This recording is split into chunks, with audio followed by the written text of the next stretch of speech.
चलिए आगे बढ़ते और एक और बड़ी खबर की बात कर लेते हैं। देहरादून से आपको ये बड़ी खबर बता रहे हैं, जहां पर आपको बता दें कि यूसीसी को लागू करने की कवायद अब शुरू हो चुकी है। जिस प्रकार से उत्तराखंड सरकार लगातार कवायद करती हुई नजर आ रही थी, इसी को लेकर आपको ये बड़ा अपडेट दे रहे हैं, जहां पर विशेषज्ञ समिति द्वारा समिति सरकार को रिपोर्ट सौंपेगी। समिति सरकार को 2 फरवरी को रिपोर्ट सौंपने वाली है।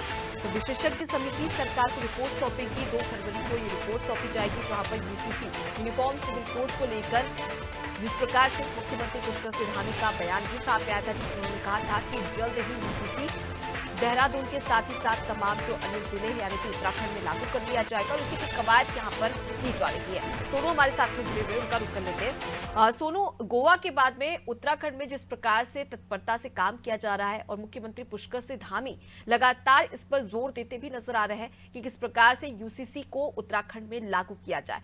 इसके क्या समझा जाए कि लोकसभा चुनाव से पहले उत्तराखंड में यूसीसी लागू हो सकता है, इसकी कितनी संभावनाएं, प्रबल संभावनाएं नजर आ रही हैं?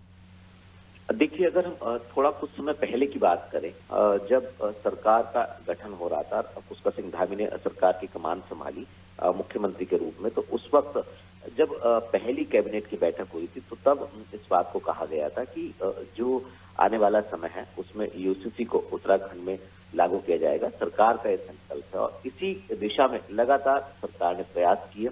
एक विशेषज्ञ समिति का गठन किया गया।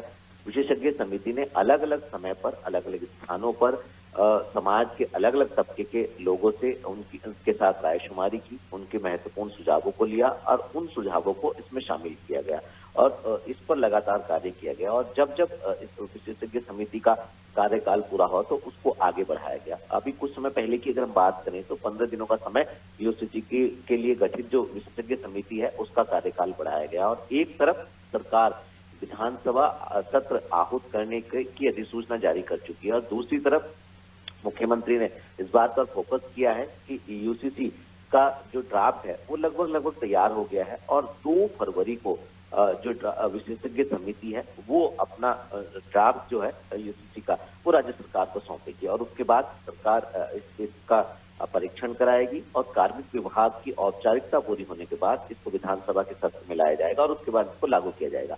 तो जो लगातार चर्चाएं चल रही हैं यूसीसी को लागू करने की, अब उनको जल्द ही विराम मिलने वाला है और सरकार ने अपने संकल्प को जिस तरह से दोहराया है, ये उम्मीद की जा रही है कि लोकसभा चुनाव से ठीक पहले यूसीसी लागू हो जाएगा। और इस पर जिस तरह से अभी तक बयानबाजी हो रही थी, अब जब धरातल पर विपक्ष के नेताओं के पास यूसीसी का ड्राफ्ट होगा तो अब देखना होगा कि विपक्ष के नेताओं की यूसीसी को लेकर किस तरह की आगे रणनीति देखने को मिलेगी और सत्ता पक्ष जो लगातार इसको लागू करने की बात कह रही, कहीं ना कहीं वो भी कुछ रिताज करती नजर आई।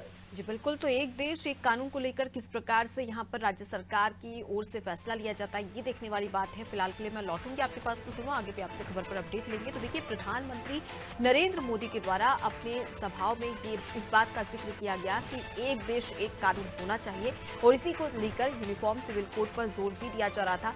लेकिन अब अगर हम उत्तराखंड की बात कर ली जाए तो देखिए, यहाँ पर लगातार कवायद भी शुरू हो चुकी है और अगर उत्तराखंड में यूसीसी लागू हो जाता है तो उत्तराखंड देश का दूसरा राज्य बन जाता है जहां पर यूसीसी लागू हो।